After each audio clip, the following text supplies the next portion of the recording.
ሰላምና ጤና በያላችሁበት ይድረሳችሁ። ውድን የተከበራችሁ ቤተሰቦቻችን እንደምን አላችሁልን? ከእናንተው ከሆነው ከአዲስ ስፖርት የዩቲዩብ ቻናላችን አዳዲስ ስፖርታዊ ጉዳዮችን ልናካፈላችሁ እነሆ ዛሬም በዕለተ ሐሙስ የማለዳ ስፖርት የመረጃ ሰዓታችን ዳግም ተገናኘን። ስለምታደምጡን፣ ስለምትከታተሉን ከኛ ጋር ስላላችሁም ከልብ አድርገን እናመሰግናለን።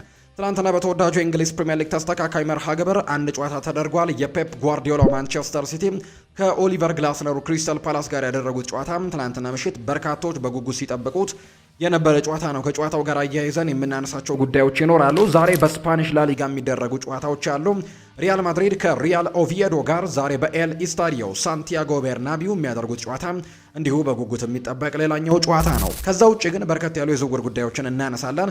ከአርሰናል ጋር፣ ከሲቲ ጋር፣ ከዩናይትድ ጋር፣ ከሊቨርፑል፣ ከቸልሲ፣ ከሪያል ማድሪድ እና ባርሴሎናን ጨምረን ሌሎችም የአውሮፓ ታላላቅ ክለቦችን የተመለከቱ የዝውውር ጉዳዮችን እያነሳን ቆይታን እናደርጋለን። እናንተ ሀሳብ አስተያየቶቻችሁን እየጻፋችሁ ኮሜንት ቦክስ ላይ ልታጋሩን ትችላላችሁ። እኛ ደግሞ በፕሮግራማችን መጨረሻ የእናንተን ሀሳቦች መልሰን ወደ እናንተው የምናደርስ ነው የሚሆነው። ቪዲዮአችንን ላይክ፣ ቻናላችንን ሰብስክራይብ እያደረጋችሁ ከኛ ጋር አብራችሁ ልትቆዩ በአክብሮት ጋብዛለሁ። ፉአድ ባህሩ የዛሬውን ፕሮግራም የምመራ ይሆናል። አብራችሁኝ ልትቆዩም በአክብሮት ጋበዝኳችሁ።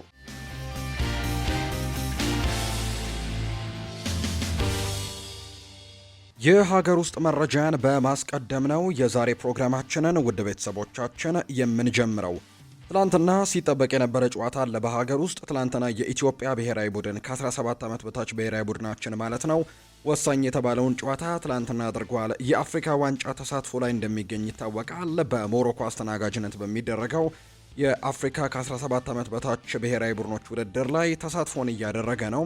በዚህ መሰረትም ትላንትና የመጀመሪያ ጨዋታውን አድርጓል። ብሔራዊ ቡድናችን ከሶስት የሰሜን አፍሪካ ሀገራት ጋር ከግብጽ፣ ከቱኒዚያ እና ከአዘጋጇ ሞሮኮ ጋር መደልደሉን እናስታውሳለን። ትናንትና በምድቡ የመጀመሪያ ጨዋታ ከግብጽ ብሔራዊ ቡድን ጋር ነው የመጀመሪያው ጨዋታውን ያደረገው።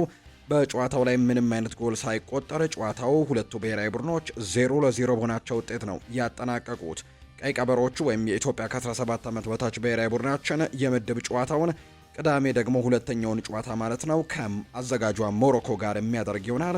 ወጣት ፈርዖኖች ወይም የግብጽ ብሔራዊ ቡድን በበኩላቸው ከቱኒዚያ ጋር ይጫወታሉ። የምድቡ አንደኛና ሁለተኛ ደረጃን ይዘው የሚያጠናቅቁ ብሔራዊ ቡድኖች ናቸው ቀጣዩን ዙር እንደሚቀላቀሉ የሚታወቀው። በዚህ ውድድር ላይ የቤንጃሚን ዚመር የኢትዮጵያ ከ17 ዓመት በታች ብሔራዊ ቡድናችን አሁንም ቢሆን ትልቅ ውጤቶችን እንዲያስመዘግብ ከወዲሁ እንመኛለን። ወደ ውጭ ሀገር ስፖርታዊ መረጃዎቻችን በቀጥታ እናምራ። ትላንትና በጉጉት ሲጠበቅ የነበረ አንድ የተወዳጁ የእንግሊዝ ፕሪምየር ሊግ ተስተካካይ መርሃ ግብር ተደርጓል። ትላንትና ማንቸስተር ሲቲ አሁንም በዋንጫው ፉክክሩ ላይ አለሁ ለማለት በተለይ ወሳኝ ጨዋታ ይሆናል ተብሎ ተጠብቆ ነበር። ከኦሊቨር ግላስነሩ ክሪስታል ፓላስ ጋር የተደረገ መርሃ ግብር ነው። ትላንትና ማንቸስተር ሲቲ ድል ቀንቶታል። በሜዳው ኢቲሃድ ስቴዲየም ነው የትላንትናውን ጨዋታ ያደረገው። በተለይ የፊታችን ቅዳሜ የኤፍኤ ካፕ የፍጻሜ ጨዋታ ስላለባቸው አሰልጣኝ ፔፕ ጓርዲዮላ ባለፉት ጥቂት ጊዜያት ከሚጠቀሙበት የቋሚ አስተላለፍ ውስጥ የስድስት ያክል ተጫዋቾች ለውጥን አድርገው ነው በትላንትናው ጨዋታ ላይ ጅማሩን ያደረጉት። ከነዚህ መካከል በአጥቂ መስመር ላይ ሶስቱም ተጫዋቾች ወይም ደግሞ የሚጠቀሟቸው የነበሩትን ራያን ሸርኪን፣ ከዛ ውጪ የኤርሊንግ ሃላንድን እና ጀረሚ ዶኩን ጭምር በቋሚ አስተላለፍ ውስጥ የሚጠቀሟቸውን ሶስቱን ተጫዋቾች ሳይጠቀሙበት የቀረበት መርሃ ግብር እንደነበር ትላንትና ተመልክተናል። እነ ኒኮ ኦራይሊ ጭምር በቋሚ አስተላለፍ ውስጥ ያልነበረበት አጋጣሚም ጭምር ነበር። በትላንትናው ጨዋታ በአጠቃላይ በተወዳጁ የእንግሊዝ ፕሪምየር ሊግ ባለፉት ጥቂት ሳምንታት ከሚጠቀሙበት አስተላለፍ ግን 6 ተጫዋቾች ለውጦችን አድርገው ነው አሰልጣኙ ወደ ሜዳ መግባት የቻሉት። ነገር ግን በትላንትናው ጨዋታ ላይ ወሳኝ የተባለ ድልን አሳክተው ነው መውጣት የቻሉት። ትላንትና በተወዳጁ የእንግሊዝ ፕሪምየር ሊግ ተስተካካይ መርሃ ግብር ማንቸስተር ሲቲ ክሪስታል ፓላስን 3-0 በሆነ ውጤት ነው ማሸነፍ የቻለው። በመጀመሪያው 45 የጨዋታ ክፍለ ጊዜ አንቷን ሴሜኒዮ እና ኦማር ማርሙሽ ባስቆጠሯቸው ሁለት ጎሎች የመጀመሪያውን 45 የጨዋታ ክፍለ ጊዜን 2-0 እየመሩ ነው የወጡት። በተለይ ደግሞ በመጀመሪያዎቹም ደቂቃዎች ቢሆን ከመጀመሪያው ደቂቃ ጀምሮ በጣም በርከት ያሉ የኳስ ቁጥጥሮችን አድርጓል። ነገር ግን ጎሎችን ለማስቆጠር ብዙ እድሎችን የመፍጠር እድሎችን አላገኘም ነበር ማንቸስተር ሲቲ። እንዲሁ የክሪስታል ፓላስን የተከላካይ መስመርን ሰብሮ ለመግባትም ተደጋጋሚ ጥረቶችን ሲያደርግ የነበረበት ኳሱን ደግሞ በደንብ ተቆጣጥሮ ሲጫወት የነበረበትን አጋጣሚ ጭምር ነው የተመለከትነው በትላንትናው ጨዋታ ላይ። ነገር ግን ጎሎችን ለማስቆጠር እጅግ አስቸጋሪ ሆኖባቸው ነበር። ነገር ግን ምስጋና በተለይ ለፊል ፎደን እጅግ ተአምራዊ ለሆነች አሲስት ይሁንና እንግዲህ ከምንም ነገር የሆነ ነገርን መፍጠር የሚችል አይነት ተጫዋች እንደሆነ ትላንትናም በድጋሚ አሳይቷል። አንቷን ሴሜኒዮ ያቀበለበት መንገድ እጅግ በጣም ድንቅ ነበረች። አንቷን ሴሜኒዮም በጣም ቆንጆ በሆነ አጨራረስ የመጀመሪያውን ጎል ማስቆጠር ችሏል። ከዛ በኋላ ግን ኦማር መርሙሽ ነው ሁለተኛውን ጎል ማስቆጠር የቻለው ከ8 ደቂቃዎች በኋላ።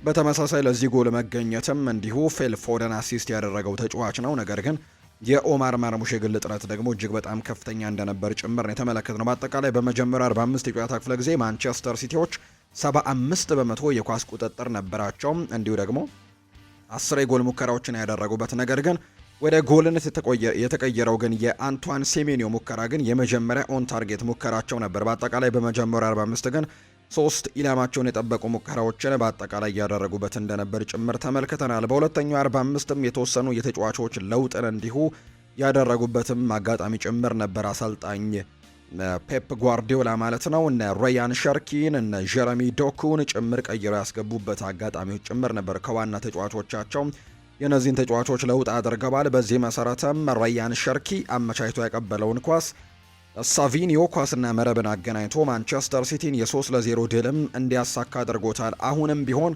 በዋንጫ ፉክክሩ ላይ አለሁ የሚል አይነት ውጤቶችን ትናንትና አምጥተዋል። በተለይ አሰልጣኝ ፔፕ ጓርዲዮላ እስከ መጨረሻዎቹ ሽርፍራፊ ጊዜያት ድረስ ይህንን ዋንጫ ለማግኘት እንፋለማለን ወይም ደግሞ እስከ መጨረሻው ድረስ ተስፋ አንቆርጥም የሚል አይነት ሀሳብን ሰጥተዋል። ነገር ግን ሁሉ ነገር ግን ያለው በአርሰናል እጅ ላይ መሆኑን ግን ሀሳባቸውን ሲሰጡ እንደነበር ተናግረው ነበርና ትላንትና ግን የራሳቸውን የቤት ስራ ሰርተው እንደወጡና ከዛ ውጭ ደግሞ ጎሎችንም ጭምር እያስቆጠሩ ባለፉት ጨዋታዎችም ጎሎችን በርከት አድርገው እያስቆጠሩ እየመጡ እንደሆነ ጭምር እየተመለከትን ነውና አርሰናል ከዚህ በኋላ የራሱን ውጤት በራሱ መወሰን እንደሚችል ይታወቃል። ነገር ግን ምናልባት አንድ ነገሮች ሳት የሚያደርገው ከሆነ ግን አሁንም ማንቸስተር ሲቲ በፉክክሩ ላይ ያለው ለማለት ግን ትላንትናም 3-0 በሆነ ውጤት ማሸነፍ የቻለበት የጨዋታ ውጤትን ነው ማስመዝገብ የቻለው።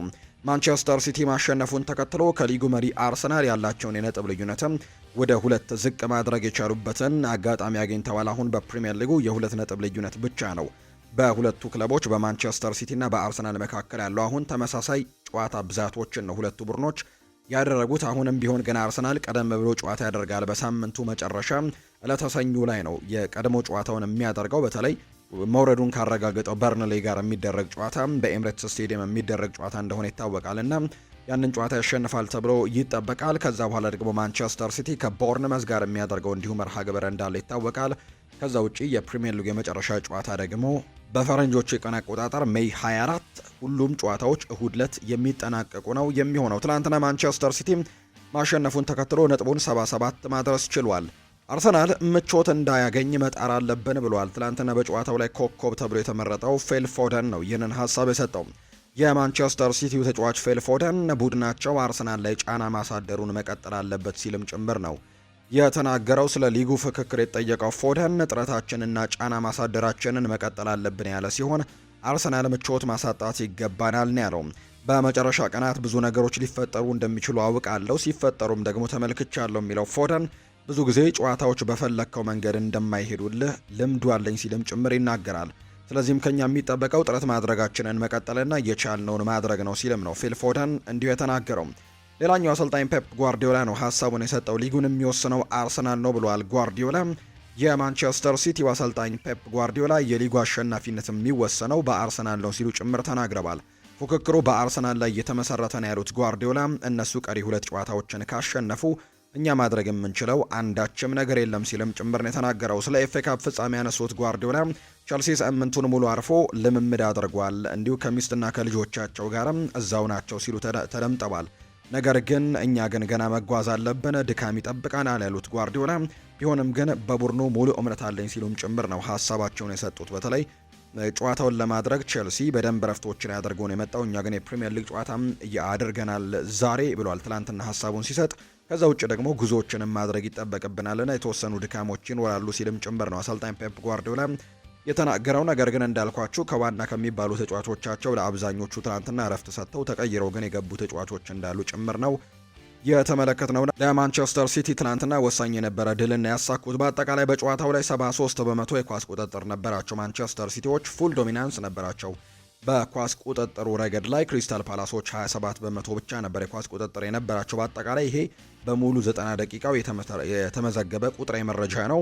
ከዛ ውጭ 15 የጎል ሙከራዎችን ያደረጉት በማንቸስተር ሲቲ በኩል፣ በአንጻሩ በክሪስታል ፓላስ በኩል 6 የጎል ሙከራዎች ተደርገዋል። አንዳንድ ጥሩ የሚባሉ ሴቮችን ጂያንሉጂ ዶናሩማ ትላንትና የወጣበትን አጋጣሚ ጭምር ተመልክተናል። ከ6ቱ ሙከራዎች የክሪስታል ፓላስ 2ቱ ብቻ ነበሩ ኢላማቸውን የጠበቁት። በአንጻሩ በማንቸስተር ሲቲ በኩል ትላንት 4 ኢላማቸውን የጠበቁ የጎል ሙከራዎችን ተመልክተናል። ከነዛ መካከል 3ቱ ወደ ጎልነት የተቀየሩ እንደነበር ጭምር ነው የተመለከትነው። የተወዳጁ የእንግሊዝ ፕሪሚየር ሊግ የደረጃ ሰንጠረዥን ስንመለከት አሁን ሁሉም ቡድኖች 36 ጨዋታዎችን ነው በፕሪሚየር ሊጉ ያደረጉት።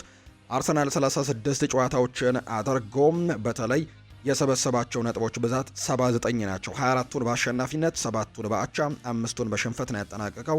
በዚህም 79 ነጥቦችን በመሰብሰብ በአንደኛ ደረጃነት ተቀምጧል። ማንቸስተር ሲቲ በ77 ነጥቦች በ2 ነጥቦች ዝቅ ብሎ ሁለተኛ ደረጃ ላይ ተቀምጧል። የጎል ልዩነታቸውን ከተመለከትን አርሰናል 42 ንጹህ ግቦች ያሉት፣ በአንጻሩ ማንቸስተር ሲቲ 43 ንጹህ ግቦች ነው ያሉት። ስለዚህ የቀጣዮቹ ጨዋታዎች በጣም በትልቁ የሚጠበቁ ጨዋታዎች ይሆናሉ ተብሎ ነው የሚጠበቀው። ማንቸስተር ዩናይትድ በ65 ነጥብ 3ኛ ደረጃ ላይ ተቀምጧል። ሊቨርፑል በ59፣ አስተን ቪላን በ59 እስከ 5ኛ ደረጃ ድረስ የተቀመጡ ቡድኖች ናቸው። ትናንትና ሽንፈት የገጠመው ክሪስታል ፓላስ በፕሪሚየር ሊጉ ካለፉት 4 ጨዋታዎች 3ኛ ሽንፈቱ ሆኖ ነው የተመዘገበው። ይኸው ቡድን ከአርሰናል ጋርም በመጨረሻው ሳምንት ጨዋታ እንደሚያደርግ ይታወቃል። እርግጥ ነው ከኮንፈረንስ ሊግ የፍጻሜ ጨዋታ 3 ቀናት ቀደም ብሎ የሚያደርገው ጨዋታ ነውና በዛ ጨዋታ ላይ ወሳኝ ተጫዋቾቹን ያሳርፋል ተብሎ ነው የሚታሰበው። በትናንትናውም ጨዋታ ላይ አንዳንድ ወሳኝ ተጫዋቾቹን አሳርፈው የገባበትንም አጋጣሚ ጭምር ተመልክተናል። ለምሳሌ ያክል አደም ዋርተን ትናንትና ተቀይሮ ነው የገባው። ከዛ ውጪ ኢስማኤል ሳረም እንዲሁ ተቀይሮ የገባበትንም አጋጣሚ ጭምር ተመልክተናል። አጥቂው ጆርጋን ስትራን ላርሰንም ጭምር ትናንትና ተጠባባቂ ሆነው የጀመሩ ተጫዋቾች እንደነበሩ የተመለከትነውና አሰልጣኝ ኦሊቨር ግላስነር ካሁኑ ጉልበቶችን መቆጠብ እንደጀመሩ ጭምር እየተመለከትን ነው። ለክሪስታል ፓላስ በዚህ ሰዓት የኮንፈረንስ ሊግ ዋንጫን ማሳካት እጅግ በጣም ወሳኝ ይሆናል ተብሎ ይታሰባል። ምክንያቱም አንደኛ ዋንጫ ማምጣት ነው፣ ሁለተኛው ደግሞ በሚቀጥለው የውድድር ዓመት በሌላ የአውሮፓ ውድድር በዩሮፓ ሊግ ላይ ተሳትፎን እንደማግኘት ስለሚቆጠርም፣ ስለዚህም ከፕሪሚየር ሊጉ ይልቅ አሁን ላይ በዚህኛው በኮንፈረንስ ሊጉ ላይ ትልቅ ትኩረት ይሰጣሉ ተብሎ ይጠበቃል። የትላንትናው ጨዋታም በዚህ መልኩ ነው የተጠናቀቀው። በሌሎች ሊጎችም ትላንትና ጨዋታዎች ቀጥለው ተደርገዋል። ከነዚህ መካከል ትላንትና የፍሬንች ሊግ ዋን ሻምፒዮኑ ተረጋግጧል። አሁን ላይ የሁሉም በተለይ የአምስቱ ታላላቅ ሊጎች ከምንላቸው መካከል ከተወዳጁ የእንግሊዝ ፕሪሚየር ሊግ ውጪ ያሉት ሌሎች ሊጎች በሙሉ ሻምፒዮኖቹን አረጋግጧል። ጀርመን ቡንደስሊጋ ቀድሞ ነው ባየር ሚኒክን ሻምፒዮን ያደረገው። ከዛ ውጭ ስፓኒሽ ላሊጋ ባለፈው ሳምንት በኤል ክላሲኮ መርሃ ግብር ባርሴሎና ሻምፒዮን መሆኑን ያረጋግጧል። ኢንተር ሚላን ቀደም ብሎ ነው የጣሊያን ሴሪኤ ሻምፒዮን መሆኑን ያረጋገጠው። ትላንትና ደግሞ የፍሬንች ሊግ ዋን ሻምፒዮን ፓሪስ ሳን ዠርሜን መሆኑ ተረጋግጧል። የፍሬንች ሊግ ዋንን እየመራ የሚገኘው ፓሪስ ሳን ዠርሜን ትላንትና ከሎንስ ጋር ያደረገውን ጨዋታ 2-0 በሆነ ውጤት ማሸነፉን ተከትሎ ነው የሊጉ አሸናፊነትን በትላንትናው ጨዋታ ላይ ማረጋገጥ መቻሉን የተመለከትነውና በተለይም ለአውሮፓ ቻምፒየንስ ሊግ ከዚህ በኋላ ለመዘጋጀትም እድሎችን ያገኛል ተብሎ ይታሰባል። በፍሬንች ሊግ ዋን ቀደም ብሎ ሻምፒዮንነቱን ማረጋገጡን ተከትሎ ምክንያቱም አርሰናል አሁንም በተወዳጁ የእንግሊዝ ፕሪሚየር ሊግ በትልቅ ፉክክር ውስጥ እንደሚገኝ ይታወቃልና በዚህ መሰረትም ትላንትናም ሻምፒዮን መሆናቸውን አረጋግጠዋል። አሰልጣኝ ሉዊስ ኤንሪኬ የሚመራው ፓሪስ ሳን ዠርሜን ለአምስተኛ ተከታታይ ዓመት ነው የሊጉ ሻምፒዮን መሆናቸውን ያረጋገጡት። ፓሪስ ሳን ዠርሜን ባለፉት 14 ዓመታት 12ቱን ሻምፒዮን የሆነው እሱ እንደሆነ ይታወቃል። ፓሪስ ሳን ዠርሜን በታሪካቸው 14ተኛ የፍሬንች ሊግ ዋንጫቸውን ነው በትላንትናው ዕለት ማሳካት የቻሉትና ትላንትና ሎንስን ከሜዳ ውጪ 2-0 በሆነ ውጤት ነው ማሸነፍ የቻለው። በጨዋታው ላይ ክቪቻ ክቫራትስኬሊያ ነው ቀዳሚውን ጎል ማስቆጠር የቻለው። ከዛ ውጪ ጨዋታው ሊጠናቀቅ በጣም ጥቂት ሽረፍራፊ ሰከንዶች ሲቀሩት ነው ምባዬ ኳስና መረብን አገናኝቶ ፓሪስ ሳን ዠርሜንን የ2-0 አሸናፊነት ድልንም ማስገኘት የቻለ ተጫዋች መሆኑን የተመለከት ነው። በኦስማን ዴምቤሌ ከጨዋታ በኋላ የተለያዩ ጉዳዮችን አንስተዋል። ሜይ 30 ትልቅ ነገር አለብን ብሏል ዴምቤሌ ሲናገር። የፓሪስ ሳን ዠርሜኑ ተጫዋች የሆነው ኦስማን ዴምቤሌ ቡድኑ ለቻምፒየንስ ሊግ ፍጻሜ በደንብ መዘጋጀት እንደሚፈልግ ነው የተናገረው። ወደዚህ መተን ማሸነፍና ለፍጻሜ መዘጋጀት ፈልገን ነበር ሲልም ነው ዴምቤሌ የተናገረው። ከልክ ያለፈ ደስታ አገላለጽ እንደማያስፈልግም የገለጸው ይህ ተጫዋች ፍጻሜው ላይ ማተኮር አለብን፣ በተለይ ሜይ 30 በጣም ትልቅ የቤት ስራ የሚጠብቀን ጨዋታ ይጠብቀናልና ለዛ ጨዋታ መዘጋጀት አለብን ሲልም ጭምር ነው የተናገረው ኦስማን ዴምቤሌ። ትናንትና በተደረገ በሌላኛው የፍሬንች ሊግ ዋን ጨዋታ ስትራስቡርግ ብሬሽተን 2-1 በሆነ ውጤት ያሸነፈበት ውጤትም ሌላኛው የተመዘገበ የትናንትናው ጨዋታ እንደሆነ ነው የተመለከት ነው። ሌላኛው የተደረገው ጨዋታ በስፓኒሽ ላሊጋ የተደረጉ መርሃ ግብሮች ናቸው። ባርሴሎና ሻምፒዮን መሆኑን ቢያረጋግጥም ትናንትና ግን ሽንፈት አስተናግዷል። የላሊጋው ሻምፒዮን ባርሴሎና ከዲፖርቲቮ አላቬስ ጋር ነበር ትናንትና ጨዋታውን ያደረገው። 1-0 በሆነ ውጤትም ተሸንፏል። የዲፖርቲቮ አላቬስን የማሸነፊያ ግብም ዲያቤቴ ነው ከመረብ ጋር ማሳረፍ የቻለው። ባርሴሎና በውድድር ዓመቱ 5ኛ የላሊጋ ሽንፈቱን አስተናግዷል። ባርሴሎና መሸነፉን ተከትሎ በዚህ ውድድር ዓመት 100 ነጥቦችን መሰብሰብ አይችልም። ምክንያቱም 100 ነጥቦችን ለመሰብሰብ ነበር ትልቁ ጥረታቸው አሰልጣኝ ሃንስ ፍሊክ። ነገር ግን ትናንትና ሽንፈት ማስተናገዳቸውን ተከትሎ ዘንድሮ 100 ነጥቦች ላይ መድረስን እንደማይችል አረጋግጦ እንግዲህ ትናንትናው ጨዋታ ላይ ሽንፈት ገጥሞታል። በአጠቃላይ ባርሴሎና በ91 ነጥቦች አንደኛ ደረጃ ላይ የተቀመጠ ቡድን እንደሆነ ተመልክተናል። ትናንትና ድል የቀናው ዲፖርቲቮ አላቬስ በአንጻሩ በ40 ነጥቦች 15ኛ ደረጃ ላይ ነው የተቀመጠው። በሌሎች የስፓኒሽ ላሊጋ የትናንትና መርሃ ግብሮች ኤስፓኞል አትሌቲክ ቢልባውን 2-0 አሸንፏል። ቪያሪያል በሜዳው ኢስታዲዮ ዴላ ሴራሚካ ከሲቪያ ጋር ነበር ጨዋታውን ያደረገው።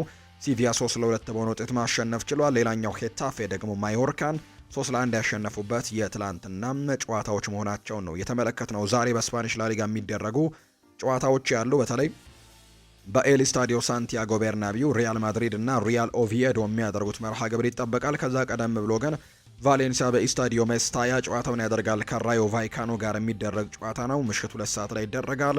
ምሽት 3 ሰዓት ሲል ዢሮና እና ሪያል ሶሴዳድ የሚያደርጉት ጨዋታ አለ። ከዛ ውጭ ግን ምሽት 4 ሰዓት ከ30 ላይ ሪያል ማድሪድ ከሪያል ኦቪዬዶ ጋር የሚያደርጉት ጨዋታም ዛሬ የሚጠበቅ ጨዋታ ነው። በኋላ ላይ ከሪያል ማድሪድ ጋር አያይዘን ሰፋ ያሉ ጉዳዮችን እናነሳለን። ከጨዋታው ጋር የማያይዘው አሰልጣኝ አልቫሮ አርቤሎዋ ያነሳቸው በጣም በርከት ያሉ ጉዳዮች አሉና እነሱን በኋላ ላይ የምንመለከት ነው የሚሆነው። ዛሬ እነዚህ በስፓኒሽ ላሊጋ የሚደረጉ መርሃ ግብሮች እንደሆኑ ነው የወጣላቸው መርሃ ግብር የሚያሳየው። ኢንተር ሚላን ትናንትና ሻምፒዮን መሆኑን አረጋግጧል። የጣሊያን ሴሪኤን ቀደም ብሎ ሻምፒዮን መሆኑን ያረጋገጠው ኢንተር ሚላን ትናንትና ሻምፒዮን የሆነው ደግሞ በኮፓ ኢታሊያ ነው። ኢንተር ሚላን ላትሲዮ ጋር ያደረገውን የኮፓ ኢታሊያ የፍጻሜ ጨዋታን 2-0 በሆነ ውጤት በማሸነፍ ነው ሻምፒዮን መሆናቸውን ያረጋገጡት። የኢንተር ሚላንን የማሸነፊያ ግቦችም ማርከስ ቱራምና እንዲሁ ደግሞ ላውታሮ ማርቲኔስ ማስቆጠር ችለዋል። ኢንተር ሚላን የኮፓ ኢታሊያ ዋንጫን ለ10ኛ ጊዜ ነው ዘንድሮ ማሸነፍ የቻሉት። ኢንተር ሚላን በውድድር ዓመቱ 2ኛ ዋንጫቸውንም ማሳካት ችለዋል። ምክንያቱም የጣሊያን ሴሪኤን ቀደም ብሎ ማረጋገጣቸውን እናስታውሳለን። ትላንትና ደግሞ ሌላኛውን ዋንጫ የጣሊያን ኮፓ ኢታሊያን ዋንጫ ማሳካት የቻሉበትን አጋጣሚ ጭምር ነው የተመለከትነውና በዚህ የውድድር ዓመት 2ኛም እንግዲህ ውድድራቸው መሆኑን ነው የተመለከትነው። አርሰናልን የተመለከቱ መረጃዎችን ደግሞ ወደ እናንተ እናደርስ ውድ ቤተሰቦቻችን። ፖል ሜርሰን አርሰናል በዚህ ሲዝን የፕሪሚየር ሊግና የቻምፒየንስ ሊግ ዋንጫዎችን ወይም ደብል ዋንጫዎችን በአንድ ላይ ማሸነፍ ከቻለ በእንግሊዝ እግር ኳስ ታሪክ ትልቁ ስኬት እንደሚሆንለት ነው ፖል ሜርሰን እየተናገረ የሚገኘው። አርሰናል ለ2 አስርተ ዓመታት ትልልቅ ዋንጫዎችን ሳይበላ ቆይቶ በአንድ ጊዜ 2 ታላላቅ ዋንጫዎችን ማንሳቱ ከማንቸስተር ሲቲ ስኬቶችም ሆነ ከማንቸስተር ዩናይትድ የሶስትዮሽ ትረብልም ድል እንግዲህ የላቀ ድል ያደርገዋል ሲልም ጭምር ነው ፖል ሜርሰን ሀሳቡን የሰጠው። ክለቡ ለረጅም ዓመታት በዋንጫ ድርቅ መመታቱንና በስኬት እየተቃረበ ደግሞ ሲሸነፍ መቆየቱ ይህንን ድል ልዩና ማንም ያላደረገው ታሪካዊ ክስተት ያደርግላቸዋል ሲልም ጭምር ነው ሀሳቡን የሚናገረው። ስለዚህም ይህንን ሁለትዮሽ ዋንጫ ማሳካት ለአርሰናል በጣም ትልቅ ድልና ትልቅ ታሪክም ሊሆን እንደሚችል ጭምር ነው የተናገረው። አርሰናል ይህንን ታሪክ ለመስራትም በቀሪው 1 ወር ውስጥም ወሳኝ የሚባሉ 3 ጨዋታዎች ይቀሩታል። በሊጉ 2 ጨዋታዎች ከበርንሌና ከክሪስታል ፓላስ ጋር ያደርጋል። በቻምፒየንስ ሊግ ደግሞ ከፈረንሳዩ ክለብ ፓሪስ ሳን ዠርሜን ጋር ጨዋታውን ያደርጋልና እነዚህ የሚቀሩትን ጨዋታዎች ድል ማድረግ የሚችል ከሆነ አርሰናል ትልቅ ታሪክን ይሰራል፣ ባለ ሁለትዮሽ ዋንጫንም ማምጣት ይችላል ሲልም ጭምር ነው የተናገረው። ይሄ ደግሞ በጣም ትልቅ ታሪክ ይሆንለታል ሲል ነው ፖል ሜርሰን የሚናገረው። ሌላኛው ፖል ሜርሰን ያነሳው ሀሳብ አርሰናል ዘንድሮ የፕሪሚየር ሊግ ዋንጫውን የሚያሸንፍ ከሆነ እመኑኝ በሚቀጥሉት ዓመታቶች ላይ በእርግጠኝነት ደግሞ ደጋግሞ የፕሪሚየር ሊግ ዋንጫን ማሸነፍ የሚችል ቡድን መሆን ይችላል። የዋንጫ አሸናፊነት ታሪኩንም በደንብ ማደስ ይችላል። ሳይኮሎጂያቸውን በጣም ጠንካራ ሆኖ መምጣት ይችላሉ ሲልም ጭምር ነው ፖል ሜርሰን እየተናገረ የሚገኘውና ዘንድሮ ብቻ እንግሊዝ ፕሪሚየር ሊግን ማሸነፍ የሚችል ከሆነ ይህንን ዋንጫ ደግሞ ደጋግሞ ለማንሳት የተሻለ እድልን ያገኛል ሲል ነው ፖል ሜርሰን የተናገረው። ዳቪድ ራያ ቀዳሚው ግብ ጠባቂ መሆኑ ተናግሯል። የተወዳጁ የእንግሊዝ ፕሪሚየር ሊግ 36ኛ ሳምንት መርሃ ግብር የሳምንቱ ምርጥ ተጫዋች ይፋ ተደርጓል። በዚህ መሰረትም የአርሰናሉ ግብ ጠባቂም ዳቪድ ራያ የሳምንቱ ምርጥ ተጫዋች ተብሎ መመረጡ ነው ይፋ የተደረገው።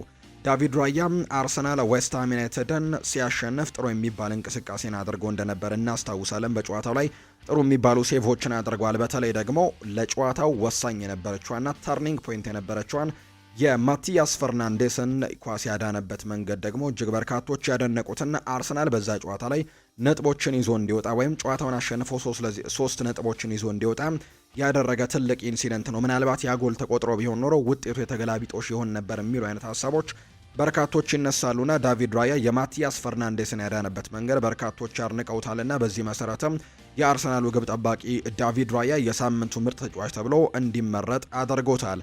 ዳቪድ ራያ በዚህ ዓመት የሳምንቱ ምርጥ ሽልማትን ያሸነፈም የመጀመሪያው ግብ ጠባቂ እንደሆነ ጭምር ነው የተመለከትነው። ሌሎች አውትፊልድ ተጫዋቾች ነበሩ ይህንን ሽልማት የሚያሸነፉት፣ ዘንድሮ ለመጀመሪያ ጊዜ ነው በ36ኛው ሳምንት ግብ ጠባቂ ይህንን ሽልማት ሲያሸንፍና ዳቪድ ራያ የመጀመሪያው ግብ ጠባቂ እንደሆነ ጭምር ነው የተመለከትነው። ዳቪድ ራያ በዘንድሮ የ2025-26 የውድድር ዘመን የፕሪሚየር ሊጉ የጎልደን ግሎቭ ሽልማትን በይፋ ማሸነፉን አረጋግጧል። ምክንያቱም ይህ ሽልማት የሚሰጠው በርከት ያሉ ክሊንሺቶችን ያስመዘገበ ግብ ጠባቂን በተመለከተ ነውና ያንን ነገር ማድረግ ችሏል። በተከታታይ ለሶስተኛ ጊዜ ነው ይህንን ነገር ማሳካት የቻለው። ይህ ስኬት ደግሞ ራያ በታሪክ ብቸኛው ግብ ጠባቂ የሚያደርገውን ድንቅ ክብረ ወሰኖችን አስመዝግበዋል። ራያ በታሪክ የፕሪሚየር ሊግና የሻምፒዮንሺፕ በተለይ በብሬንትፈርድ እያለ በ2019-20 ጎልደን ግሎቭን ማሸነፍ የቻለ ብቸኛው ግብ ጠባቂ እንደነበር ይታወሳል። ራያ አሁን ላይ ለ3 ተከታታይ ዓመታት 2023-24፣ 2024-25 እና 2025-26 የፕሪሚየር ሊጉን የወርቅ ጓንት በማሸነፍ አስደናቂ ታሪክን እንደሰራ ጭምር ነው የተመለከት ነው። በሊጉ ታሪክ ለ3 ተከታታይ ዓመታት ይህንን ሽልማት በማሸነፍ በተለይ ከዚህ በፊት ፔፔ ሬይና ከዚህ በፊት በሊቨርፑል ግብ ጠባቂነት እናውቀዋለን። በማንቸስተር ሲቲ ጆ ሃርትና እንዲሁ የማንቸስተር ሲቲው ኤደርሰንን ተቀላቅሏል። በፕሪሚየር ሊጉ ታሪክ ለ4 ተከታታይ ዓመት ግን ጎልደን ግሎቭን ያሸነፈ አንድም ግብ ጠባቂ የለም። ራያ በሚቀጥለው ዓመት ይህንን የማሳካት እድሎች ይኖሩታል ተብሎ ይታሰባል። ይህንን ክብረ ወሰን የሚሰብር የመጀመሪያው ግብ ጠባቂ ለመሆንም ትልቅ እድልን አግኝቷል። እንዲሁም በአጠቃላይ የ4 ጊዜ አሸናፊዎቹ የፒተር ቼክንና የጆ ሃርትንም ክብረ ወሰን ይጋራል። እነዚህ ሁለት ግብ ጠባቂዎች ፒተር ቼክና ጆ ሃርት 4 ጊዜ አሸንፈዋል። ነገር ግን በተከታታይ አልነበረም እነዚህ ስኬቶች የመጡትና በመሃል ጣልቃ የገቡባቸው ግብ ጠባቂዎች ስለነበሩ በተከታታይ 4 ያሸነፈ እስካሁን የለም። በአጠቃላይ ግን 4 ያሸነፉት ፒተር ቼክና ጆ ሃርት እንደሆኑ ይነገራልና የእነሱን ለመጋራት ከዛ ውጭ ደግሞ ተከታታይ በማሸነፍ ደግሞ ሪከርድ ለመያዝም ጭምር ትልቅ እድል እንዳለው ነው እየተመለከትን የምንገኘው። የአርሰናል ክለብ ሰራተኞች ወደ ዩኤፋ ቻምፒየንስ ሊግ ፍጻሜ ለመጓዝ ማለትም ወደ ሃንጋሪ ቡዳፔስት ከተማ ለማምራትም 859 ፓውንድ እንዲከፍሉ ከተጠየቁ በኋላ ቅር ተሰኝተዋል የሚል መረጃ እየወጣ ነው። ምክንያቱም ከፓሪስ ሰን ዠርሜን ጋር ፍጹም ተቃራኒ ነው። ፓሪስ ሰን ዠርሜኖች በርከት ያሉ ሰራተኞቻቸውን በነፃ የጉዞ ጨዋቸውን ሸፍነው ለአውሮፓ ቻምፒየንስ ሊግ ፍጻሜ ጨዋታም ይዟቸው እንደሚሄድ ይፋ ተደርጓል እና በአርሰናል በኩል ግን ያ ነገር አልተደረገም። 859 ፓውንዶችን እንዲከፍሉ መጠየቃቸው በሰራተኞቹ መካከል ቅሬታ መነሳቱን የተነገረው አርሰን ቬንገር የአርሰናል ወደ ቻምፒየንስ ሊግ ፍጻሜ ሲደርስ ለሚኬል አርቴታ ቡድንም መልእክት አስተላልፈውለታል። ለመጨረሻ ጊዜ እዚህ ደረጃ ላይ ከደረሰን 2 አስርት ዓመታት አልፈዋል። ነገር ግን አርሰናሎች በመጨረሻም ወደ ቦታቸው ተመልሰዋል። አሁን ተልእኮ ሙሉ በሙሉ በመሄድ ዋንጫውን ወደ ሰሜን ለንደን ማምጣት ነው። ያንን ደግሞ ዋንጫ እስክናሳካ ድረስ ኤሚሬትስ ሙሉ በሙሉ አይሰማንም። ለሚኬል አርቴታ እዚህ ልዩ ነገር ገንብቷል። እናም ከነዚያ ዓመታት በፊትም የጀመረውን መጨረስ የሚችል ሰው እሱ እንደሆነ አምናለሁ። ዋንጫውንም እንደሚያሳካው ተስፋ አደርጋለሁ ብለዋል አሰልጣኝ አርሰን ቬንገር ሲናገሩ ለሚኬል አርቴታ መልእክታቸውን ሲያጋሩ።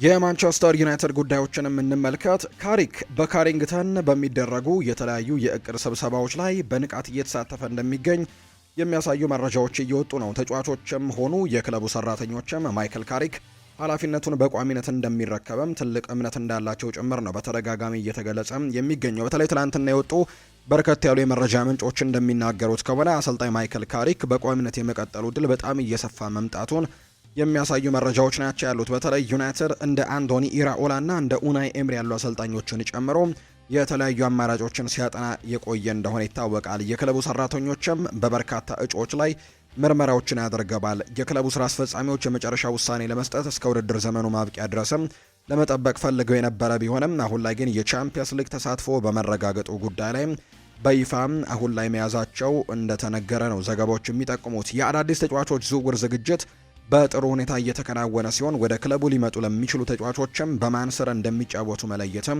የሂደቱ አንደኛው ወሳኙ አካል ተደርጎ ይታያልና በተለይ አሰልጣኝ ማይክል ካሪክ በማንቸስተር ዩናይትድ ቤት ከመጣ በኋላ ጥሩ የሚባሉ ጊዜያቶችን ማሳለፉን ተከትሎ ቡድኑም የአውሮፓ ቻምፒየንስ ሊግ ተሳትፎን ማግኘቱን ተከትሎ በዚህ የውድድር ዓመትም ያመጣውን በተለይ ከመጣ በኋላ ያሳየውን ጥሩ አቋምን ተከትሎ አሁን በማንቸስተር ዩናይትድ ቤት በቋሚነት የመቀጠል እድሉ በጣም ሰፊ ነው ተብሏል። አሁን ላይ በተጫዋቾች ዝውውሮች ላይ ትልቅ በንቃትም እየተሳተፈ እንደሚገኝ ጭምር ነው የተነገረውና ለራሱ የሚሆኑ ተጫዋቾችን በተለይ ማንቸስተር ዩናይትዶች ግን አሁን ላይ ትልቁ ዓላማቸው ለቡድኑ የሚሆኑ ተጫዋችን ማምጣት ነው።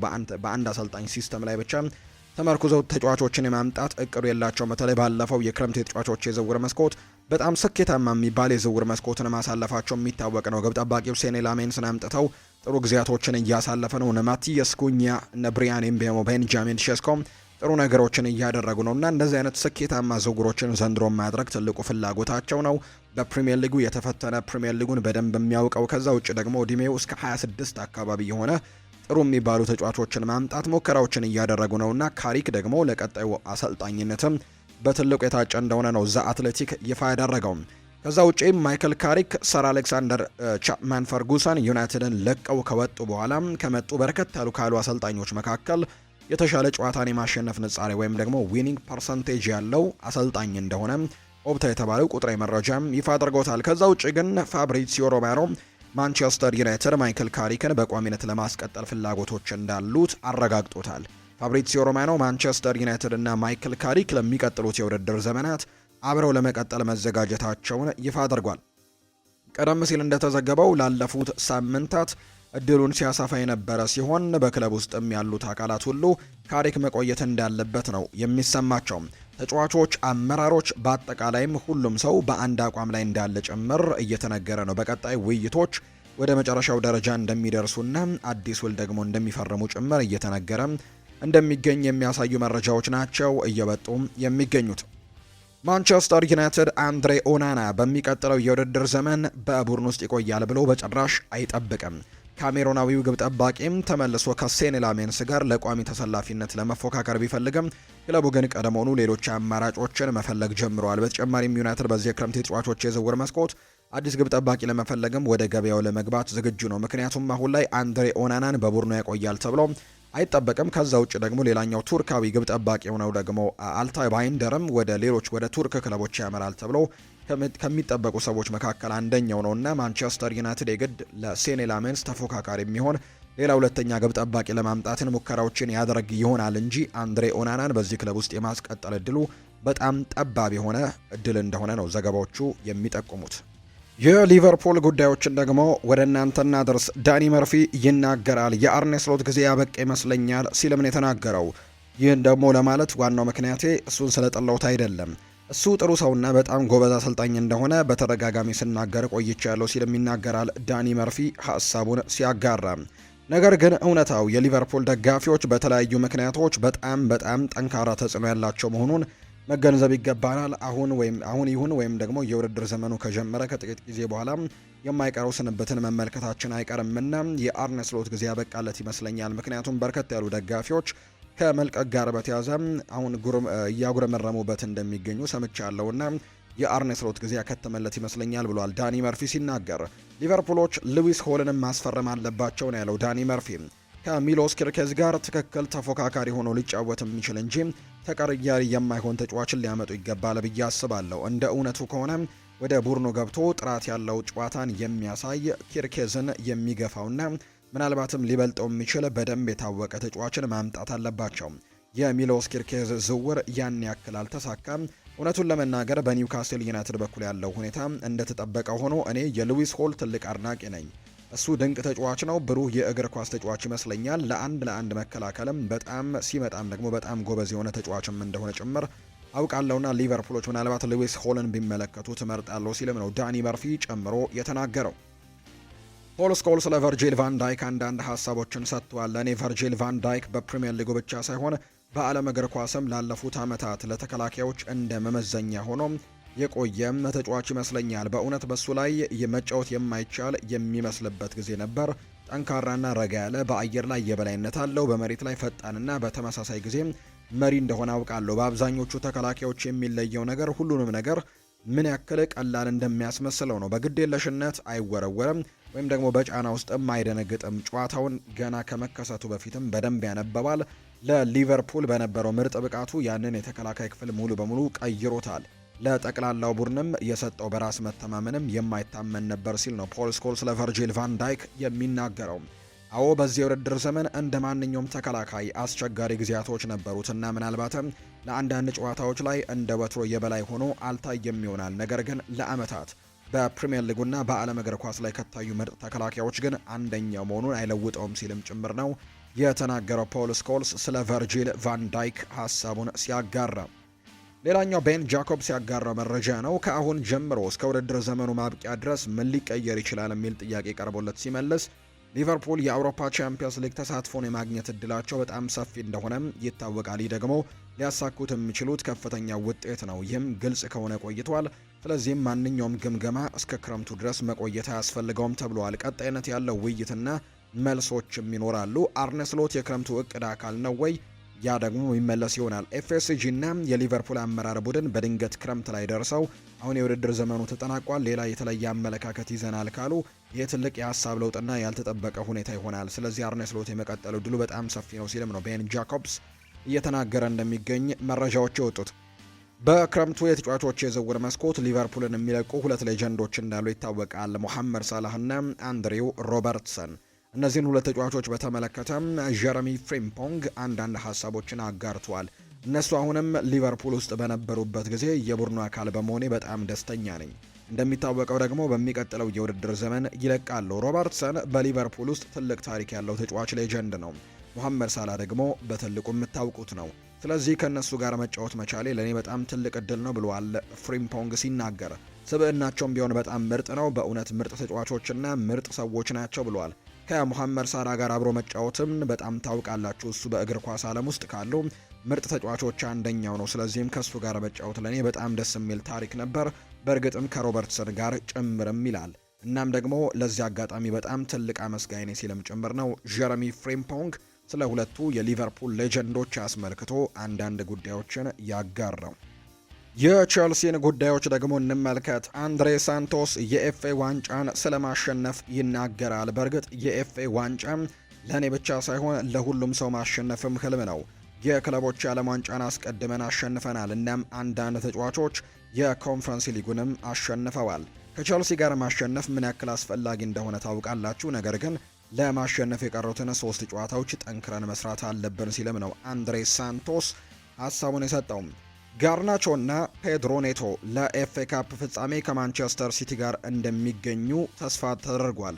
ነገር ግን በዌምብሌይ እንደሚጫወቱ ግን ክለቡ እርግጠኛ እንዳልሆነ ጭምር ይፋ አድርጓል። ስለዚህ እነዚህ ተጫዋቾች የመመለስ እድል እንዳላቸው ነው ዘ አትሌቲክ የተባለው የመረጃ ምንጭ ግን ይፋ ያደረገው። በሊቨርፑል ለአርነ ስሎት ጋር ለመቀጠል መወሰኑን ተከትሎ ለቸልሲ በሻቪ አሎንዞ ዙሪያ ነፃ መንገድ እየሰጠ ነው። ለሰማዮቹ በጣም ትልቅ እድልንም እንደከፈተ ጭምር ይነገራል። ወጣት አሰልጣኝ እንዲሁ ብሉኮ ከአሰልጣኝነት የሚፈልገውን ሁሉ የሚያሟላ በመሆኑ በክለቡ ቀዳሚ ተመራጭም አድርጎታል የሚል መረጃ ነው ፉትቦል ለንደን ይፋ ያደረገው። በቸልሲና በሻቪ አሎንዞ ተወካዮች መካከል ውይይቶች ተደርገዋል። ቸልሲ በክረምቱ የዝውውር መስኮት ሻቪ አሎንዞን ለመደገፍም ዝግጁ እንደሆኑ ጭምር ይፋ ተደርጓል። የሚፈለገውን ለማድረግ ስልጣኑን ከሰጡትም በስታንፈርድ ብሪጅም በጣም አስደሳች ዘመን ጅማሮ ሊሆን እንደሚችል ጭምር ነው ቦቢ ቪንሴንት የፉትቦል ለንደኑ ዘጋቢም እየተናገረ የሚገኘው። ዳቪድ ኦርነስቲንም እንዲሁ ከዘ አትሌቲክ ፖድካስት ጋር በነበረው ቆይታ ላይ ስለ ሻቪ አሎንዞ አንዳንድ ጉዳዮችን አጋርቶ ተመልክተነዋል። ቸልሲ ለሻቪ አሎንዞ ስምምነት እያፈላለጉ ነው። እሱ አሁን በሀሳባቸው ግንባር ቀደም ተመራጭ አሰልጣኝ እንደሆነ በርካቶችም እየተመለከቱ ነው ብሏል። ያገኘነው መረጃ ደግሞ ሻቪ አሎንዞ ለዚህ እድል ክፍት እንደሚሆን ነው። ምንም እንኳን እስካሁን ምንም ነገር ባያደርግም በሚቀጥሉት ቀናት ወይም ሳምንታት ውስጥ ግን ትልቅ ዜናን ጠብቁ ብሏል ዳቪድ ኦርነስቲን። ብዙ ሰዎች በቸልሲ ውስጥ ማንም አሰልጣኝ እዛ ክለብ መስራት እንደማይፈልግ በቸልተኝነት ይናገራሉ። ያ ከንቱ ነገር ነው። አሰልጣኞች እነዚህን ስራዎችም ይፈልጋሉ። ቸልሲ ግዙፍ ክለብ ነው፣ የቅርብ ጊዜ ታሪክም እንዳለው ጭምር እናውቃለንና ሻቪ አሎንዞ ቀጣዩ አሰልጣኝ የመሆን እድል በጣም ትልቅ እድል አለው ሲልም ጭምር ነው የተናገረው። ዳቪድ ኦርነስቲን ከዘ አትሌቲክ ፖድካስት ጋር በነበረው ቆይታ ላይ ነው እነዚህን ጉዳዮችም ማጋራት የቻለው። ዣኦ ፔድሮ ይናገራል። ስለሚጫወትበት ቦታ ሲናገር ወደ ቸልሲ ከመምጣቴ በፊት በዋትፈርድ እያለሁኝ 10 ቁጥር ቦታ ላይ ነበር የምጫወተው፣ 9 ቁጥር ቦታ ላይም ስጫወት ነበር። ከዛም በብራይተን ኤንድ ሆቭ አልቢየንም ተመሳሳይ ነገር ነበር። ቸልሲ ከመጣ በኋላ ግን በይበልጥ 9 ቁጥር ቦታ ላይ እየተጫወትኩኝ ይገኛለሁ እና ይህም ቦታ ተመችቶኛል ሲልም ነው ዣ ፔድሮ ብራዚላዊ አጥቂ እየተናገረ የሚገኘው። ሌላኛው ፔድሮ ሲቀጥል በቸልሲ የኔ አይዶል ዲዴ ድሮግባ ነው። አንዳንድ የቸልሲ ደጋፊዎች ምን ያክል አዲሱን ድሮግባን አግኝተናል ይሉ ይሆናል። ነገር ግን እኔ ያንን ነገር ትቼው ቀስ በቀስ የራሴን ነገር ለማሳየት እየሞከርኩኝ ነው። ስለዚህ በቸልሲም ሁሉም ነገር ተስማምቶኛል ሲል ነው ዣ ፔድሮ ሀሳቡን እየሰጠ የሚገኘው። የማንቸስተር ሲቲን ጉዳዮች ደግሞ እናንሳ። ዌይን ማርክ ሩኒ ይናገራል። ሰዎች ጀረሚ ዶኩ መጥፎ አጨራረስ ነው ያለው ብለው ያወራሉ፣ ወይም ፊኒሽንጉ ጥሩ አይደለም ብለው ያስባሉ። እኔ ግን በተቃራኒ ነው ማስበው። እሱ ብዙ ጊዜ ሾት ከማድረግ ይልቅ አሲስቶችን ወይም ደግሞ ቻንሶችን ክሬት ለማድረግ ነው የሚሞክረው። ከሳውዛምተን ጨዋታ በኋላ ከዚህ በኋላ ይበልጥ ራስ ወዳድ መሆን አለብህ፣ ምክንያቱም ጎሎችን ማግባት ትችላለህ ብዬዋለሁ። እናም ከዛ በኋላ እያሳየ ያለው ለውጥም እጅግ አስገራሚ ነው። ከትላንትናው ጨዋታ ውጪ ከዛ በፊት በነበሩት መርሃ ግብሮች ላይም ተደጋጋሚ ጎሎችንም ጭምር ሲያስቆጠር ተመልክተነዋልና አሁን ላይ በደንብ ራሱን እያሳየ ይገኛል። ጎል ማስቆጠር እንደሚችልም ጭምር በደንብ እያሳየ ይገኛል ሲልም ጭምር የተናገረው ጄሚ ካራገርም እንዲሁ ይናገራል። አሁን ባለው ሁኔታ ጀረሚ ዶኩ በእንግሊዝ ፕሪምየር ሊግ ውስጥ ምርጡ የክንፍ መስመር ተጫዋች ይመስለኛል ሲልም ጭምር የተናገረው ፔፕ ጓርዲዮላ ይናገራል። ራያን ሸርኪ በጣም ጥሩ ነበር እና ማቴዮ ኮቫቺችም በተለይ ኮቫቺች ያልተለመደ ነበር እናም ለፍጻሜው ተዘጋጅቷል ሲልም ጭምር ነው ፔፕ ጓርዲዮላ ከትላንትናው ጨዋታ በኋላ የተናገረው። ሌላኛው ፔፕ ጓርዲዮላ ከትላንትናው ጨዋታ በኋላ ካነሳቸው ነጥቦች መካከል ሮድሪ ለኤፍኤ ካፕ ፍጻሜ ስለመድረሱ ተጠይቆ አላውቅም፣ በሚቀጥሉት ቀናትም የሆነውን እንመለከታለን ሲልም ጭምር ነው የተናገረው። በርናርዶ ሲልቫ አሁን ላይ አያት ሆኗል፣ በጣም አርጅቷል ሲልም ነው ፔፕ ጓርዲዮላ ስለ በርናርዶ ሲልቫ የተናገረው። ስለዚህም እረፍቶች ያስፈልጉታል ብሏል። ጓርዲዮላ ስለ ፊል ፎደን እና ስለ በርናርዶ ሲልቫ ሲናገር በጣም የተለያዩ ተጫዋቾች ናቸው። ፊል ፎደን ወደ ጎል ክልል ሲጠጋ የተሻለ ሲሆን፣ በርናርዶ ደግሞ ጨዋታውን በጥልቀት በማንበብ ረገድ ደግሞ የተሻለው ተጫዋች ነው። ስለዚህ ሁለቱም ተመሳሳይ አይነት ነገር የላቸውም፣ ሁለቱም ተቃራኒ ተጫዋቾች ናቸው ሲልም ነው ፔፕ የተናገረው። የበርናርዶ ሲልቫን ተተኪ በተመለከተም ሲናገር በእግር ኳስም ሆነ በሕይወት ውስጥ ሁሉም ነገር ተተኪ አለው፣ ነገር ግን ለመተካት በጣም አስቸጋሪውን ተጫዋቾች አሉ። በእርግጥም እሱ እኛን በእጅጉ የሚረዳን ተጫዋች ነውና እሱን ለመተካት አስቸጋሪ ቢሆንም አሁንም ቢሆን ግን ማንቸስተር ሲቲ እሱን ለመተካት እድሎች ያሉት ሲልም ጭምር ነው የተናገረው። ለዌምብሌ ጨዋታ ጠቅላላው ስብስባችን ላይ ሙሉ እምነት አለንም ሲል ነው ፔፕ ጓርዲዮላ የሚናገረው። ፊል ፎደን ወደ ጎል ክልል ሲጠጋ ያለው ብቃት ደግሞ በእውነትም ልዩ ነው ብለዋል አሰልጣኝ ፔፕ ጓርዲዮላ ነው የሚናገረው። ትናንትና ካላነሳናቸው ነጥቦች መካከል ቀደም ሄስኮ ግቫርዲዮል ከ4 ወራት ጉዳት በኋላ ትናንትና በማንቸስተር ሲቲ ስብስብ ውስጥም በቋሚነት ተሰልፎ ሲጫወት ተመልክተነዋልና በመመለሴ በጣም ደስተኛ ነኝ። በትክክልም ጥሩ ስሜት ይሰማኛል። 100% ብቃቴ ላይ ነኝ ወይም ደግሞ ምርጥ አቅሜ ላይ ነኝ ለማለት አልችልም፣ ነገር ግን ይሄ የተለመደ ነው። ጨዋታዎችና የረጅም ደቂቃዎችን በጋራ መጫወት ያስፈልገኛል ሲልም ጭምር ነው ሄስኮ ግቫርዲዮል የተናገረው። ስለ ፊል ፎደን ሲናገር ጥራቱንና በጠባብ ቦታዎች ላይ ያለውን ብቃት እናውቃለን። እሱ በእውነትም ድንቅ ነው። ከእሱ ጋር መጫወትም እጅግ ያስደስታል። እነዚህን ነገሮች ማድረግም እንደሚችል እናውቃለን። ይህ ደግሞ በትክክል እኛ የምንፈልገው ነበር። ድንቅ አሲስት ነው። በርታ ወንድሜ ሲልም ነው ፊል ፎደንን የተናገረው። ተገርሜ ነበር። ስሜን ደግሞ በቋሚ አስተላልፍ ውስጥ አልጠበቅኩትም ነበር። ያወቅኩት ጨዋታው ከመጀመሩ ከ2 ወይም ከ3 ሰዓታት በፊት ነውና በጣም ተገርሜ ያለው ነው ያለው። ፊል ፎደን ከክሪስታል ፓላስ ጋር በነበረው ጨዋታ ስላደረገው አሲስትም ሲናገር ኳሱን ከመቀበሌ በፊት ትከሻዬን ዞር ብዬ ጥቂት ጊዜ ተመልክቻለሁ። ሴሜኒዮ ጥሩ እንቅስቃሴ ሲያደርግ አይቼው ነበር። እንዲህ አይነት ሙከራዎች ደግሞ አንዳንዴ አይሳኩም፣ ነገር ግን አንዳንዴ ደግሞ አደጋውን ተጋፍጦ መሞከሩ ዋጋ ያመጣል። ሙከራው በመሳካቱና እሱም ደግሞ ጎሉን በማስቆጠሩ በጣም ተደስቻለሁ ሲልም ጭምር ነው ፊል ፎደን ትላንትና ካደረገው አሲስት በኋላ የተናገረው። ሁላችንም ለመጫወት ጓግተንና ተዘጋጅተን ነበር። ትልቅ ጨዋታ፣ የግድ ማሸነፍ ያለብን ግጥሚያ ነበር። በማሸነፋችንም በጣም ደስተኞች ሆነናል ሲልም ጭምር ይናገራል ፊል ፎደን። በአጠቃላይ ፊል ፎደን በእንግሊዝ ፕሪምየር ሊግም 100 የጎል አስተዋጽኦችንም ላይ የደረሰ 6ኛው የማንቸስተር ሲቲ ተጫዋችም እንደሆነ ጭምር ቁጥሮች እንደሚያሳዩ ነው ዘገባዎች የጠቆሙት። ከዚህ በፊት እነ ሰርጂዮ አጉዌሮ፣ ኬቨን ደብሮይና ከዛ ውጭ ደግሞ እንዲሁን ዳቪድ ሲልቫ፣ ራኪም ስተርሊንግ እና ኤርሊንግ ብራውት ሃላንድ እንደነበሩ እናስታውሳለን። አሁን ደግሞ ፊል ፎደን ያ ታሪክ ላይ መድረስ የቻለ ሌላኛው ተጫዋች እንደሆነ ጭምር ነው የተመለከትነውና ትናንትና ቆንጆ የሚባል ቀን አሳልፏል። 2 አሲስቶችን አድርጓል። 5 የጎል ቻንሶችን ክሬት አድርጓል። 92 በመቶ ስኬታማ ፓሶችን አድርጓል። ካደረጋቸው 59 ፓሶች መካከል 54ቱ ትክክለኛ ወይም ለቡድን አጋሮቹ የደረሰ ፓስ እንደነበር ጭምር የተመለከትነው። 4 ክሮሶች አድርገው 3ቱ ኢላማቸውን የጠበቁ ነበሩ። ከዛ ውጭ ደግሞ ረጃጅም ኳሶችን 3 አቀብለው 2ቱ ደግሞ ስኬታማ የነበሩ እንደነበሩ ጭምር ተመልክተናልና ጥሩ ቁጥራዊ መረጃዎችን በትናንትናው ጨዋታ ላይ አስመዝግበዋል። ከዛ ውጭ ግን ጥሩ የሚባል ምሽትን አሳልፈው የጨዋታው ኮከብ የተባለውም እሱ እንደነበር ነው የተመለከትነው። የሪያል ማድሪድ ጉዳዮችን ደግሞ እናንሳም። የዦዜ ሞሪኒዮ ዝውውር ሊጠናቀቅ ከጫፍ እንደደረሰ የሚያሳዩ መረጃዎች አሉ። የዦዜ ሞሪኒዮ ወደ ሪያል ማድሪድ የመመለስ ሂደት አሁንም ወደ መጨረሻው ደረጃ እየተሸጋገረ ነው። ንግግሮችም በጥሩ ሁኔታ እየተከናወኑ እንዳለ ነው ዘገባዎች የሚጠቁሙት። ስለዚህም የፍሎሬንቲኖ ፔሬዝ የመጨረሻ ፍቃድ አሁንም ያስፈልጋል እና ምርጫው ድረስም ደግሞ ሊቆይ ይችላል ተብሎ ይታሰባል። ነገር ግን ሞሪኒዮ ዝግጁ ናቸው። እናም ንግግሮቹ ውጤታማ መንገድም እየተካሄደ እንደሆነ ጭምር ነው ፋብሪዚዮ ሮማኖ መረጃውን ይፋ ያደረገውና ዦዜ ሞሪኒዮን በሪያል ማድሪድ የመመልከት እድላችን እየሰፋ የመጣ ይመስላል አሁን ላይ። ሌላኛው ዦዜ ሞሪኒዮ በሪያል ማድሪድ አዲስ ምዕራፍ ለመጀመርም ውሳኔ እንዳሳለፈን የተነገረው ክለቡ በአስቸጋሪ ጊዜ ለመርዳት ሙሉ በሙሉ ዝግጁ ነው። እናም በጣም እንደ ጓጓ ጭምር ፋብሪዚዮ ሮማኖ መረጃውን ይፋ አድርጓል። በሪያል ማድሪድ እና በዦዜ ሞሪኒዮ መካከል ያለው ሁሉም ነገር በጣም ጥሩ ነው። ኮንትራቱ፣ ደሞዙ፣ ፕሮጀክቱ፣ የመልበሻ ክፍል፣ ሁሉንም ነገር ዦዜ ሞሪኒዮ ቁጥጥርን ይሰጣል ተብሎ ነው የሚጠበቀው። የቀረው ፍሎሬንቲኖ ፔሬዝ የመጨረሻውን አረንጓዴ መብራት ብቻ ማሳየት እንደሆነ ነው ፋብሪዚዮ ሮማኖ ይፋ ያደረገው። ዛሬ ሪያል ማድሪድ ጨዋታ ያደርጋል። የስፓኒሽ ላሊጋ መርሃ ግብሩን እንደሚያደርግ ይታወቃል። ከዛ ጨዋታ አስቀድሞ አልቫሮ አርቤሎዋ አንዳንድ ጉዳዮችን አጋርቷል። ያለፉት 2 የውድድር ዘመናት ጥሩ እንዳልነበሩ ማንም አይክድም። ነገር ግን ሁለተኛው ከፍተኛ ዋንጫ ካለው ቡድን በእጥፍ የሚበልጥ የቻምፒየንስ ሊግ ዋንጫዎችን ግን አሸንፈናል ሲልም ጭምር ነው የተናገረው አርቤሎዋ።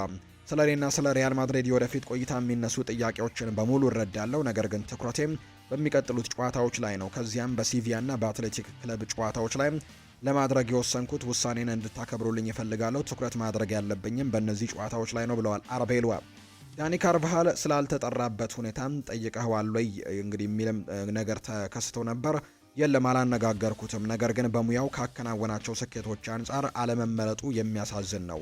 የሌላውን አሰልጣኝ ውሳኔ ማክበር አለብን። ለእኛ ደግሞ ዝግጁ ሆኖ የመጫወት ጊዜ አግኝቶ እንደሚደሰትም ተስፋ አድርጋለሁ ብለዋል አርቤሎዋ።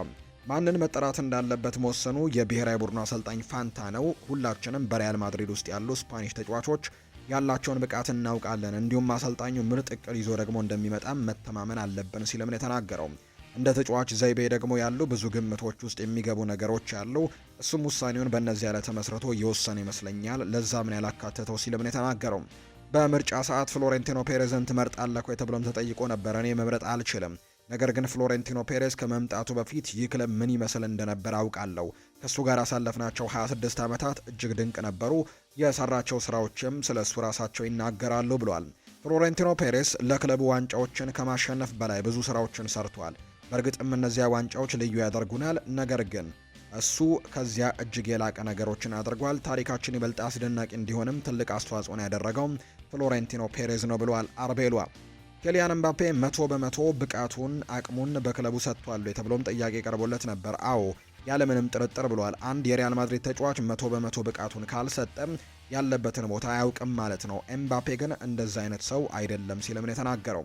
ከሪያል ማድሪድ ውጪ መሆን ምን እንደሚመስልና እዚያ መሆን ምን እንደሚመስል ሁላችንም እናውቃለን። እያንዳንዱ ሰው የሪያል ማድሪድ አካል በመሆኑ ምን ያክል እድለኛና ባለ ልዩ መብትም እንደሆነ ያውቃል። እንዲሁም ደግሞ ከእግር ኳስ ራሳቸውን ካገለሉ ወይም ጡረታ ካወጡ በኋላ ሁሉም ሰው የቀድሞ የሪያል ማድሪድ ተጫዋቾች ስለነበሩት ሁኔታ እንደሚያወራ ያውቃሉ ሲልም ነው የተናገረው። ከዚህ ሁኔታ ውስጥ ሊያወጣን የሚችል ብቸኛው ሰው ካለም ፍሎሬንቲኖ ፔሬዝ ነው። ከዚህ ውጥንቅጥ ውስጥ መውጣት የምንችለው በእሱ አመራርነት እንደሆነ ይሰማኛል ብሏል አርቤሎዋ። የሪያል ማድሪድ አንጋፋ ተጫዋቾች ወይም ሌጀንዶች ለክለቡ ምን እንዳደረጉ ሁላችንም እናውቃለን። እንዲሁም ሪያል ማድሪድ ለእኛ ምን እንደሚያደርግልንም ሁላችንም እናውቃለን ብሏል አርቤሎዋ። በተጫዋቾች ላይ የሚሰነዘረውን ትችት እንዲውረዳለው፣ ነገር ግን እንደ አሰልጣኝ ሁልጊዜም ለነሱ ጋሻ መሆን አለብን። በግል ደግሞ በውስጥ መነጋገር ያለብኝን ነገሮች እናገራለሁ። እንዲሁም ብዙ ደግሞ ጠይቃቸዋለሁ፣ አበረታታቸዋለሁ። የእኛ ፍላጎትና ጥያቄ ሁልጊዜም ትልቅ መሆኑን ያውቃሉ ብሏል። አስከፊ ደረጃ ላይ ነን ተብሎ ሲነገር መስማት ያልተለመደ ነገር ነው። ለ50 ዓመታት ያክል ሳናሸንፍ የቆየን ያክል ነው እየተወራ ያለው። አሁን ያለንበት ደረጃ ላይ የምንገኘው እስካሁን ባሳካናቸው ስኬቶች ምክንያት ነው። በሚቀጥለው የውድድር ዘመን ምንም አይነት ዋንጫን አናሸንፍም ብሎ 100% በእርግጠኝነት መናገር የሚችል እዚህ ያለ አይመስለኝም። በሚቀጥለው የውድድር ዓመት ሁሉም ነገር የሚስተካከል ይመስለኛል ብሏል አርቤሎዋ። ከዋንጫ ፉክክር ውጪ ስለሆነን ብቻ መጫወት የማይፈልጉ ተጫዋቾች አሉ ብዬም አልናገርም። እኛ ፕሮፌሽናሎች ነን። ተጫዋቾችም መረጋገጥ ያለባቸው ብዙ ነገሮችን ለማረጋገጥ እነዚህን 3 ጨዋታዎች ሊጠቀሙባቸው ይችላሉ ሲልም ጭምር አርቤሏ እንዲሁ ሀሳቡን ሰጥቷል። ፊፋ ለተጫዋቾች በቀን ስንት ይከፍላል የሚለው ጥያቄም በርካቶችን የሚያነጋግር ነው። ፊፋ በቀጣዩ የዓለም ዋንጫ ውድድር ተጫዋቾችን ለሚልኩ ክለቦች ሪከርድ የሆነ ገንዘብን ለመክፈል ዝግጁ መሆኑ ተነግሯል። የውድድሩ አዘጋጅ አካል ፊፋም ለክለቦች አጠቃላይ 355 ሚሊዮን ዩሮ እንደሚሰጣቸው ነው የተነገረው። ፊፋ በውድድሩ ወቅት ለአንድ ተጫዋች በቀን 9000 ዩሮ ከዛ በላይም ለክለቡ እንደሚከፍል ነው ይፋ የተደረገው። ክለቦች የሚሰጣቸው ገንዘብ መጠን ካለፈው የውድድር ዓመት ጋር ሲነጻጸር በ70 በመቶ ብልጫ እንዳለው ጭምር ነው ይፋ የተደረገውና በዚህ መሰረትም ፊፋ ለአንድ ተጫዋች ለክለቡ ማለት ነው በቀን 9000 ዩሮዎችን እንደሚከፍልና በጣም ትልቅ ክፍያንም እያዘጋጀላቸው እንደሚገኝ ጭምር ነው መረጃዎቹ እየጠቆሙ እንደሚገኝ ዘገባዎቹ ይፋ ያደረጉት። የተወደዳችሁና የተከበራችሁ ቤተሰቦቻችን ለዛሬ ያዝነላችሁ አዳዲስ ስፖርታዊ ጉዳዮቻችን እነዚህን ይመስላሉ። ስላደመጣችሁን፣ ስለተከታተላችሁን፣ ቆይታችሁን ከኛ ጋር ስለምታደርጉ እጅግ ከልብ አድርገን እናመሰግናለን። ፉአድ ባህሩ የዛሬውን ፕሮግራም እየመራው ከእናንተ ጋር ቆይታን አድርጌያለሁ። የተለያዩ ስፖርታዊ ጉዳዮችን ያካፈልንበት የዛሬ ፕሮግራማችን ይህንን ይመስል ነበር። ቆይታችሁን ከኛ ጋር ስላደረጋችሁ እጅግ ከልብ አድርገን እናመሰግናለን። የተለያዩ ስፖርታዊ ጉዳዮችን አነሳን። በቀጣይ የተለያዩ ስፖርታዊ ጉዳዮችን ይዘን የምንመለስባቸውን ፕሮግራሞች ይዘን የምንቀርብ ይሆናል። በተለይ ምሽት ላይ በሚኖረው የስፖርት የመረጃ ሰዓታችን ሌሎች አዳዲስ ስፖርታዊ ጉዳዮችን አካተን በድጋሚ ተመልሰን እንገናኛለን። ለዛሬ ግን ስላደመጣችሁኝ፣ ስለተከታተላችሁኝ ቆይታችሁም ከኛ ጋር ስለነበር ከልብ አድርገን ነው የምናመሰግነው። ፉአድ ባህሩ የዛሬውን ፕሮግራም እየመራው ከእናንተ ጋር ቆይታን አድርጌያለሁ። ስላደመጣችሁኝ ከልብ አድርጌ ያመሰግናለሁ። መልካም ጊዜ መልካም ደግሞ ቀንም እንዲሆንላችሁ ነው በአክብሮት የምመኘው።